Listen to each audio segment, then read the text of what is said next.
Total 336 لوگ وفات پا چکے ہیں، جو کہ 1.7% ہے انفیکٹڈ لوگوں کا۔ 11,735 لوگ ہوم آئسولیشن میں ہیں، 806 ڈفرینٹ آئسولیشن سینٹرز میں ہیں، 722 اسپتالوں میں ہیں، اور اس طریقے سے 13,263 لوگ ابھی تک اس وبا میں مبتلا جو کہ ریکارڈڈ لوگ ہیں۔ شاپنگ مالز وغیرہ یہ کھول دی گئی ہیں۔ ہم ایکسپیکٹ کر رہے ہیں، اللہ تعالیٰ کرے ایسا نہ ہو، لیکن ہم ایکسپیکٹ کر رہے ہیں، اور مجھے کہا جاتا ہے کہ پتہ نہیں ڈرانے آ جاتا ہے، حقیقت بتانا اور لوگوں کو آگاہ کرنا میرا فرض ہے۔ جو یہ اوپننگ اپ ہوئی ہے اس کا افیکٹ 14 دن بعد ظاہر ہوگا، اور یہ جو ہمارے کیسز کی تعداد بڑھ رہی ہے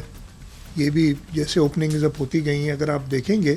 تو ایک بڑا میں نے پچھلے دفعہ دکھایا بھی تھا کہ کلیئر ڈسٹنکشن تھی، جب 14 اپریل کو کچھ چیزیں کھلی تو اس کے کچھ دنوں بعد کیسز بڑھنے شروع ہوئے۔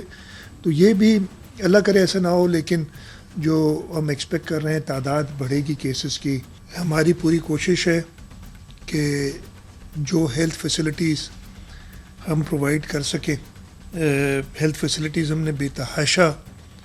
بڑھائی ہیں، اور یہی وجہ ہے، میں آپ کو وہ شروع سے بتاتا تھا نا کہ جی آپ کو ایسا کرنا چاہیے کہ اس انفیکشن کی ریٹ ایسی نہ ہو کہ آپ کی ہیلتھ فیسلٹیز کولیپس کر جائیں۔